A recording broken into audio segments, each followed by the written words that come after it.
دیکھو، ہم انسانوں کے لیے کوئی بھی انسان ہو، جس حال میں رہتا ہو، جس حال میں یہ بستا ہو، ہر انسان کے لیے سب سے بڑی نعمت جو ہے وہ ہمارے اللہ کا راضی ہو جانا، یہ سب سے بڑی نعمت ہے۔ اس سے بڑی کوئی نعمت نہیں ہے کہ ہمارا پیدا کرنے والا اللہ، جو خالق کل ہے، مالک کل ہے، جو مختار کل ہے، جو آنے واحد میں جو چاہے وہ کر دے، تو ایسی ذات ہے، ایسی ذات کا راضی ہو جانا یہ سب سے بڑی نعمت ہے، اس سے بڑی کوئی نعمت نہیں ہے۔ اور انسانوں کے لیے سب سے بڑی مصیبت کہتے ہمارے اللہ کا ناراض ہو جانا، اس سے بڑی کوئی مصیبت قسم خدا کی نہیں ہے کہ اللہ ناراض ہو جائے۔ اسے ایک بزرگ فرماتے ہیں، آدمی کہا لگاتا ہے، یعنی کھل کھلا کے ہنستا ہے، لیکن اسے معلوم نہیں کہ میرا اللہ مجھ سے راضی ہے یا ناراض ہے۔ اللہ، اس لیے ہمارے پیارے نبی صلی اللہ علیہ وسلم نے، حالانکہ آپ تو اللہ کے لاڈلے ہیں، آپ اللہ کے پیارے حبیب ہیں، آپ سبب وجود کائنات ہے، آپ کے صدقے میں اللہ پاک نے زمین کی چادر کو بچھایا ہے، آپ کے صدقے میں آسمان کی چھپری کو تانا ہے، آپ کے صدقے میں پہاڑوں کو کھیلا بنا کر گاڑا ہے، آپ کے صدقے میں دریا سمندر کو بہایا بسایا ہے، آپ کے صدقے میں ہم اور آپ ہیں۔ محمد ہمارے بڑی شان والے، محمد نہ ہوتے تو کچھ بھی نہ ہوتا، صلی اللہ علیہ وسلم ایسی ذات ہے۔ لیکن پیارے آقا صلی اللہ علیہ وسلم، یہ آپ کی شان ابدیت ہے، اس کو شان ابدیت کہتے ہیں کہ بندے کی شان ہے کہ پیارے آقا اللہ کی رضا کا سوال کر رہے ہیں۔ سوال کس کو کہتے ہیں؟ آپ نے اللہ سے سوال کیا، اللہم انی اسألک رضاک، یا اللہ میں تیری رضا کا سوال کرتا ہوں۔ حضور سوال کر رہے ہیں کہ اللہ تو راضی ہو جا، اور پھر اللہ کی رضا کا سوال کیا تو فوراً ساتھ میں جنت کا سوال کیا، اللہم انی اسألک رضاک والجنہ، یا اللہ میں جنت کا سوال کرتا ہوں۔ اسے کہتے ہیں جنت کا دوسرا نام جو ہے نا مقام رضا ہے، جنت کا دوسرا نام مقام رضا ہے۔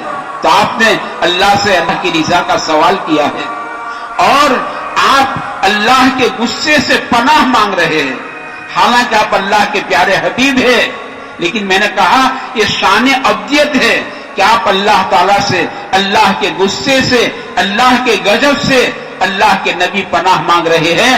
آگے اللہ کے پیارے حبیب سوال کر رہے ہیں، اللہم انی اعوذ بک من غضبک والنار، یا اللہ میں تیرے غضب سے، تیرے غصے سے، تیری ناراضگی سے، اور پھر آگے جہنم سے پناہ مانگتا ہوں۔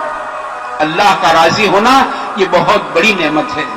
اللہ راضی ہو جاتا ہے، آدمی کی دنیا آخرت سنور جاتی ہے، اور اللہ ناراض ہو جاتا ہے تو آدمی کی دنیا آخرت تباہ اور برباد ہو جاتی ہے کہ اللہ ناراض ہو گیا، اللہ ناراض ہو گیا۔ اس لیے کہتے جنت کی سب سے بڑی نعمت، حالانکہ جنت تو نعمتوں کا مرکز ہے، سجی سجائی لدی لدائی اللہ تعالیٰ نے جنت کو تیار کر کے رکھی ہے، کیسے محلات، کیسے باغات، کیسی حوریں، کیسے گلمان، جنت کی نعمتیں۔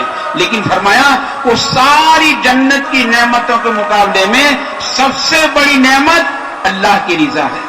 اس آتا ہے جب جنتیوں کو ساری نعمتیں اللہ تعالیٰ دے دیں گے، جس کو قرآن نے کہا ایسی نعمتیں جو کسی آنکھ نے دیکھی نہیں، کسی کان نے سنی نہیں، کسی کے دل پر سے اس کا تصور نہیں گزرا ہے، ایسی نعمتیں اللہ تعالیٰ جنتیوں کو دے دیں گے۔ اور پھر اللہ تعالیٰ سوال کریں گے جنتیوں سے کہ بتاؤ اے میرے بندو اب کیا کمی ہے، کیا چاہتے ہو؟ تو جنتی عرض کریں گے باری تعالیٰ آپ نے سب کچھ دے دیا ہے، اب کیا کمی ہے؟ تو اللہ تعالیٰ فرمائیں گے اے میرے بندو میں تم سے راضی ہو گیا۔ حضرت جی رحمت اللہ علیہ فرماتے تھے اس موقع پر جنتیوں کو اتنی خوشی ہوگی اگر جنت میں موت ہوتی نا، یہ جنتی خوشی کے مارے جاتے. اللہ کا راضی ہونا اتنی بڑی نعمت ہے. اسے رمضان کا مہینہ یہ اللہ کو راضی کرنے کا مہینہ ہے کہ اللہ کو راضی کر لو، روٹھے ہوئے رب کو منا لو، اللہ کے ساتھ کا اپنا معاملہ صحیح کر لو، اللہ کو راضی کر لو. اللہ کیسے راضی ہوتے ہیں؟ اس سے حافظ ابن حجر رحمۃ اللہ علیہ نے اللہ کے راضی ہونے کی 3 علامتیں لکھی ہے. 3 علامتیں، اگر یہ 3 علامتیں ہمارے اندر پائی جاتی ہے تو آدمی اللہ کا شکر ادا کرے کہ اللہ راضی ہے. 3 علامتیں حافظ ابن حجر رحمۃ اللہ علیہ لکھتے ہیں کہ اللہ کے راضی ہونے کی 3 علامتیں ہیں. سب سے پہلی علامت حافظ صاحب لکھتے ہیں آدمی کو اپنی کمی کوتاہیاں نظر آئے. یہ سب سے پہلی علامت ہے. اب آدمی اپنے اندر ٹٹولے اسے، اپنے اندر تلاش کرے اسے میں کہتا ہوں نا کہ آدمی اپنی آنکھیں بند کر لے اور اپنے سر کو جھکا لے. اسے آنکھیں کھولنے کی ضرورت نہیں ہے اور سر اٹھانے کی ضرورت نہیں ہے. ذرا سر جھکا لے، آنکھ بند کر لے اور اپنی زندگی کی کتاب کو آدمی پڑھتا چلا جائے. میرے اندر کیا کمی ہے، میرے اندر کیا کوتاہی ہے، میرے اندر کیا کمزوری ہے، میرے اندر کیا عیوب ہے. آدمی کو اپنے عیوب نظر آئے. میرے اندر یہ عیب ہے، میرے اندر یہ عیب ہے، میرے اندر یہ عیب ہے، میرے اندر یہ کمی ہے، میرے اندر یہ کوتاہی ہے. کہتے ہیں آدمی کو اپنے عیوب نظر آئے. اس لیے حضرت مولانا تھانوی رحمۃ اللہ علیہ فرماتے ہیں آدمی کا سب سے بڑا عیب یہ ہے کہ اس کو اپنے عیوب نظر ہی نہیں آتے ہیں. اس سے بڑا کوئی عیب نہیں کہ آدمی کو اپنے عیوب، اپنی کمزوریاں، اپنی کوتاہیاں اسے نظر ہی نہیں آتی کہ میں تو برابر ہوں. بعضے کہتے ہیں نا کہ اس سے تو اپنے بہت اچھے. یہ تو شیطان کا بول ہے، شیطان کا. وہ تو شیطان نے کہا تھا نا کہ میں آگ سے بنا ہوں، یہ مٹی سے بنا ہے، آگ اوپر ہے، مٹی نیچے ہے. یہ تو شیطان کا بول ہے کہ میں بہت اچھا ہوں. اس کہتے ہیں آدمی کے اپنے کمالات پر نظر.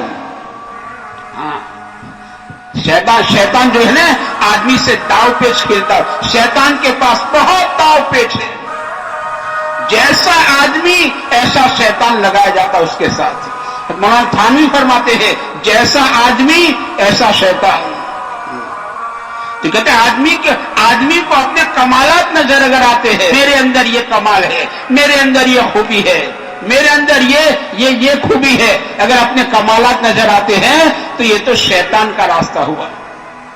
یہ شیطان کا راستہ ہے کہ آدمی کو اپنے کمالات نظر آئے. شیطان کو اپنا کمالات نظر آئے تھے کہ میں تو آگ سے بنا ہوں، یہ مٹی سے، آگ اوپر مٹی نیچے، میں تو فرشتوں کا استاد ہوں، میں تو بہت بڑا عابد ہوں. شیطان کو اپنے کمالات نظر آئے. کہتے اپنے کمالات پر نظر، اپنی خوبیوں پر نظر. یہ تو شیطان کا راستہ ہے. یہ اللہ تعالیٰ سے آدمی کو دور کرتا جائے گا اور شیطان کا راستہ آدمی کو کہاں لے جائے گا. ہاں اپنی کوتاہیوں پر نظر ہو. کہتے یہ آدم علیہ السلام کا راستہ ہے اور یہ اللہ تک پہنچا دے گا، یہ جنت تک پہنچا دے گا کہ آدمی کو اپنی کوتاہیاں نظر آئیں. یہ آدم علیہ السلام کا راستہ ہے. ربنا ظلمنا انفسنا وان لم تغفر لنا وترحمنا لنکونن من الخاسرین. اپنی کمی کوتاہیوں پر نظر ہو. میرے اندر یہ کمی ہے، میرے اندر یہ کمی ہے، تاکہ اللہ کرے اس کے علاج کا فکر پیدا